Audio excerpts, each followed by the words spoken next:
أعوذ بالله من الشيطان الرجيم.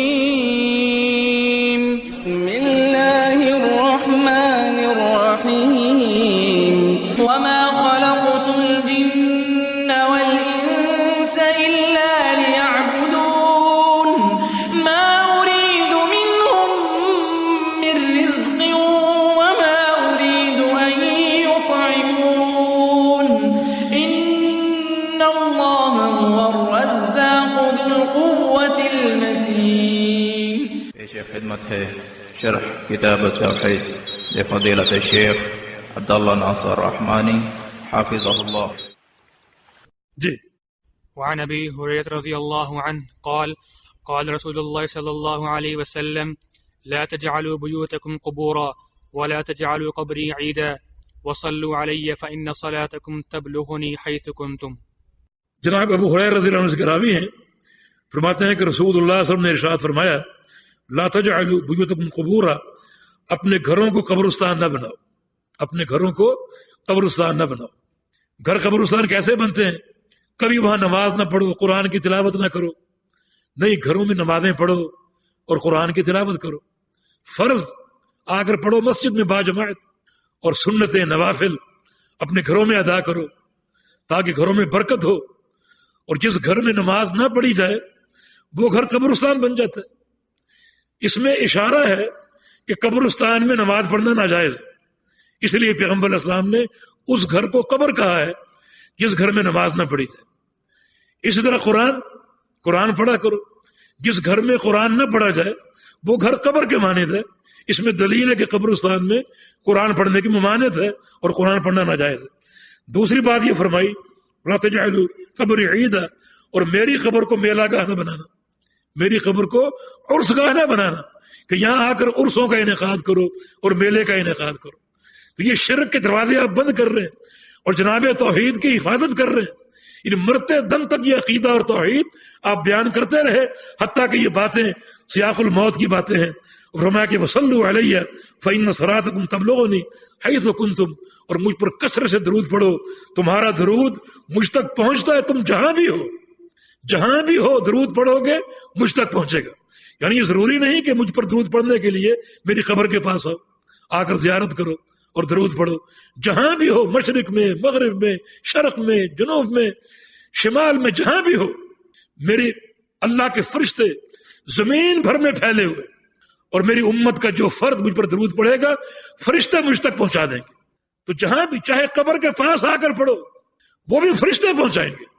وہ جو حدیث مشہور ہے من صلی علیہ علی قبری سمعتہ ومن صلی علیہ نائیا ابلغتہ، کہ جو میری قبر پر آ کر پڑھے گا میں سن لوں گا، اور دور سے پڑھے گا مجھے پہنچا دیا جائے گا. یہ حدیث موضوع ہے. اس کی سند میں راوی ابو عبد الرحمن محمد بن مروان ہے، جس کو محدثین نے ضعیف، منکر الحدیث اور بعض علماء نے کذاب کہا ہے. تو اس موضوع روایت سے کیا ثابت ہوگا؟ اور صحیح حدیث کے خلاف ہے. اللہ کے پیارے پیغمبر کو درود پہنچتا ہے مگر فرشتوں کے ذریعے فرشتے پہنچاتے ہیں. جی. وعن علي بن الحسين أنه رأى رجلا يجيء إلى فرجة كانت عند قبر النبي صلى الله عليه وسلم فيدخل فيها فيدعو فانهاه وقال ألا أحدثكم حديثا سمعته من أبي عن جدي عن رسول الله صلى الله عليه وسلم قال لا تتخذوا قبري عيدا ولا بيوتكم قبورا فإن تسليمكم يبلغني أينما أو حيث كنتم. جناب علی بن حسین رحمۃ اللہ علیہما، یہ زین العابدین ہیں، حسین کے بیٹے، اور حسین جناب علی کے بیٹے. فرماتے ہیں کہ انہوں نے ایک شخص کو دیکھا، جناب علی نے، یجیء الی فرجۃ، جو ایک شگاف سمجھ لیجیے، دروازے جیسا، یہ روشن دان جیسا، اس میں آتا ہے، جو نبی علیہ السلام قبر کے پاس تھا. یعنی جو قبر میں داخل، قبر کی طرف جانے کا راستہ، تو جو ایک شگاف سطح فرجہ، اس میں وہ آتا، اس میں داخل ہوتا اور دعا مانگتا. اس کو جناب زین العابدین روکا، وقال، اور فرمایا الا احدثکم حدیثا سمعتہ من ابی، میں تمہیں ایک حدیث سناؤں جو میں نے اپنے والد حسین سے سنی، اور حسین نے وہ حدیث میرے دادا جناب علی سے سنی، اور انہوں نے نبی علیہ السلام سے سنی. آپ نے کیا فرمایا؟ لا تتخذوا قبری عیدا، کہ میری قبر کو عید نہ بناؤ، میلہ گاہ نہ بناؤ، عرس گاہ نہ بناؤ. ولا بیوتہم قبورا، اور نہ ہی میرے اپنے گھروں کو قبرستان بناؤ یا قبریں بناؤ، اپنے گھروں کو قبریں نہ بناؤ، بلکہ گھروں میں کچھ نماز پڑھا کرو اور قرآن پاک کی تلاوت کیا کرو، وصلوا علیہ، اور مجھ پر درود پڑھا کرو کثرت سے، فإن تسلیمکم یبلغنی حیث کنتم، تمہارا درود و سلام پڑھنا مجھے پہنچ جاتا ہے تم جہاں بھی ہو، یعنی ہر مقام سے فرشتے پہنچاتے ہیں۔ یہ عقیدے اور توحید کی باتیں پیغمبر اسلام پوری عمر کرتے رہے، اور یہ بات آپ نے اپنی وفات سے کچھ لمحات قبل کی یا کچھ عرصہ قبل کی، تو یہ یعنی جناب توحید کی حفاظت کہ پوری زندگی عقیدے کا بیان چلتا رہا، اور شرک کی مذمت جو ہے وہ چلتی رہی، اور مشرکین کی شناعت بیان ہوتی رہی۔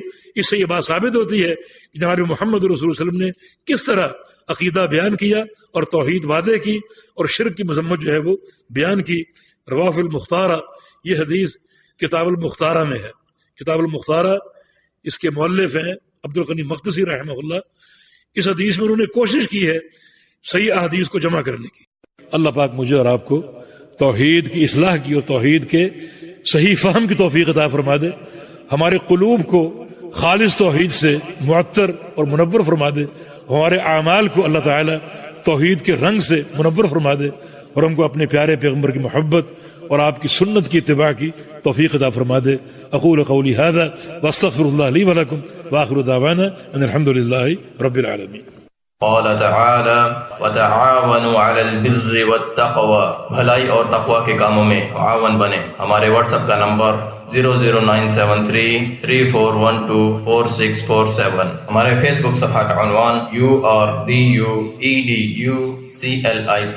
ہمارے یوٹیوب چینل کا عنوان URDUEDUCLIPS۔ على البر والتقوى ولا تعاونوا على الإثم والعدوان واتقوا الله إن الله شديد العقاب۔